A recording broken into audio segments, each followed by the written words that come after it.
Well, Sonia Jorge is the Executive Director of the Alliance for Affordable Internet and joins us now from Abuja in Nigeria. Sonia, good to have you with us. As your group's name suggests, you're trying to increase internet access in developing countries. How are you doing that? Thank you for having me. Precisely.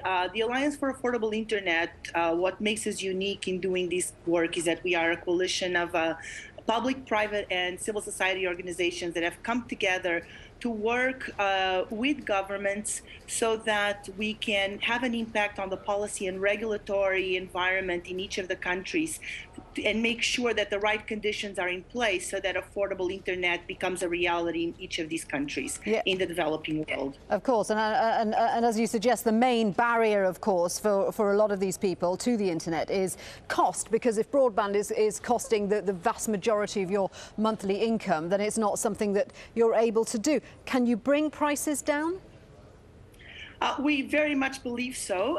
A lot of work needs to be done for us to be at that place, especially to be able to reach the more than 2 billion people around the world that actually live under the poverty line.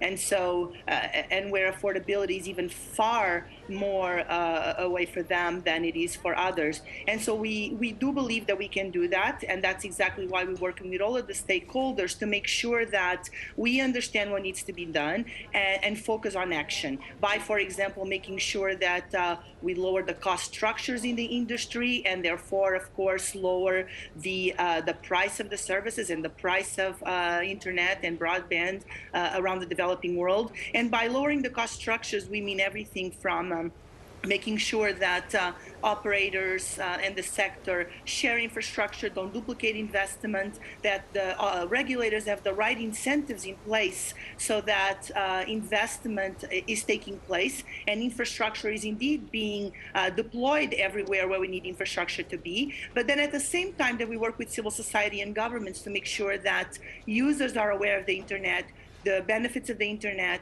and that they indeed have access to it, but also affordable access. So very much focusing on also targeted programs and targeted policies and regulations that will make sure that all the groups have access to affordable internet.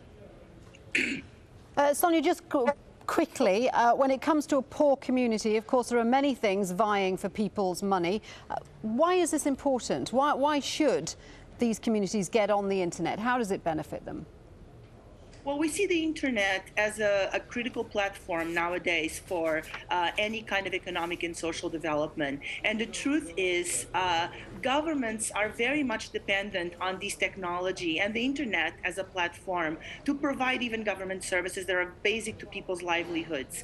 So if you want to provide healthcare information, healthcare services, education, agricultural information, as well as the many possibilities to spur a ICT entrepreneurship in any country, it is important to have a platform as strong as the internet that will allow for that to take place. So it's not that the internet or technology is competing with other basic needs of populations. Those are, of course, critical and will remain critical. But we do hope that the internet and access to internet will be able to make a contribution to make those access to those other services even more real and more possible. Okay, Sonia, thank you very much indeed for that. Sonia Jorge there speaking to us from Abuja.